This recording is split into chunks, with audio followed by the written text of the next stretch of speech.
విశాఖ మెట్రోపై ఉమ్మడి జిల్లా ఎమ్మెల్యేలు అసెంబ్లీలో మాట్లాడారు. జనాభా కావడంతో ట్రాఫిక్ సమస్యలు తలెత్తాయని, మెట్రో పూర్తయితేనే ఈ కష్టాలు తీరుతాయని గాజువాక ఎమ్మెల్యే పల్ల శ్రీనివాసరావు అన్నారు.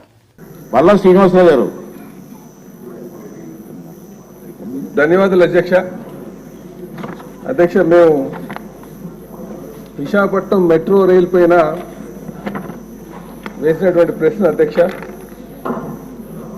ఇది కాంప్రహెన్సివ్ మొబిలిటీ ప్లాన్ రెడీ చేశారా అని మేము అడిగాం అధ్యక్ష.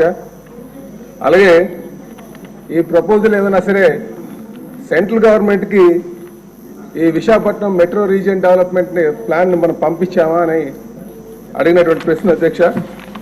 అలాగే ఈ ప్రాజెక్టు ఎంత టైం తీసుకుంటారు, ఎప్పుడు పూర్తి చేస్తారని దాని మీద అధ్యక్ష, ఈ విశాఖపట్నం మెట్రో రైల్ ప్రాజెక్టు చాలా అవసరమైనటువంటి ప్రాజెక్ట్ అధ్యక్ష విశాఖపట్నానికి.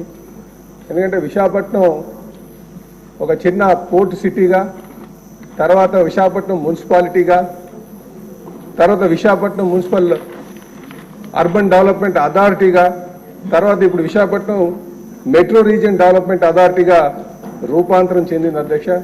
దీనికి ప్రధానమైన కారణం పాపులేషన్ అధ్యక్ష, జనాభా పెరుగుదల. ఏ నాయకుడికైనా సరే పెరిగినటువంటి జనాభాకి అనుగుణంగా ఆలోచన చేయాల్సినటువంటి అవసరం ఉంది అధ్యక్ష. ఇప్పుడు మన విశాఖపట్నానికి సుమారు 22 లక్షలు 23 లక్షల జనాభా అయ్యారు అధ్యక్ష. గతంలో మేము ఒక ప్రాంతం నుంచి ఇంకో ప్రాంతానికి వెళ్లాల్సిన అవసరం వచ్చినప్పుడు ఒక 30 నిమిషాల సమయం పట్టిందంటే ఇప్పుడు అది గంటన్నర పడుతుంది అధ్యక్ష, పాపులేషన్ పెరిగిపోయిన వల్ల. కనుక దానికి ఇలా ప్రజలు ఎంతో ఇబ్బంది పడుతున్నారు. దీనికి ఒక మంచి ట్రాన్స్పోర్ట్ ఫెసిలిటీ కల్పించాలని అప్పుడున్నటువంటి ముఖ్యమంత్రి గారు చంద్రబాబు నాయుడు గారు ఈ మెట్రో రీజియన్ డెవలప్మెంట్ మెట్రో రైల్ని ప్రపోజ్ చేశారు అధ్యక్ష.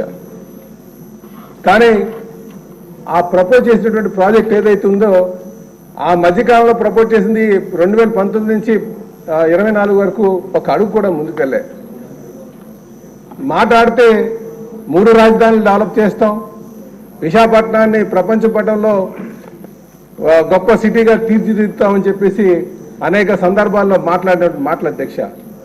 కానీ 2019-24 మధ్యన వాళ్ళు చేసినటువంటి ఘనకార్యం ఏంటంటే అధ్యక్ష, విశాఖపట్నంలో ఆంధ్రప్రదేశ్లో అన్నిటికంటే చిన్న జిల్లా చేసి మరుగుజ్జు జిల్లా చేశారు అధ్యక్ష. ఎక్కడ కూడా ఒక అభివృద్ధి కూడా చేపట్టలే.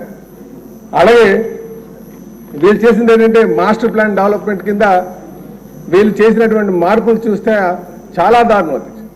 వాళ్ళ ఇష్టానుసారం మార్పులు చేశారు అధ్యక్ష. 3 రాజధానుల పేర్లు తీసుకొచ్చి అక్కడ పెట్టి ప్రజలందరూ కూడా భయభ్రాంతులు గుర్తు చేశారు అధ్యక్ష.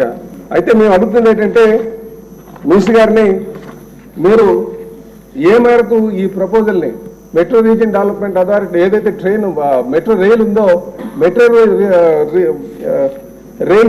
రైలుకి మీరు ఎంత ప్రతిపాదనలు చేశారు, ఎప్పుడు ప్రారంభిస్తారు, ఎప్పుడు పూర్తి చేస్తారు, ఎప్పుడు ప్రజలకి పడుతున్నటువంటి ట్రాఫిక్ ఇబ్బందులు దీన్ని మీరు పరిష్కారం చేస్తారా అని చెప్పేసి మేము అడుగుతున్నాం అధ్యక్ష. కొనతాల రామకృష్ణ గారు.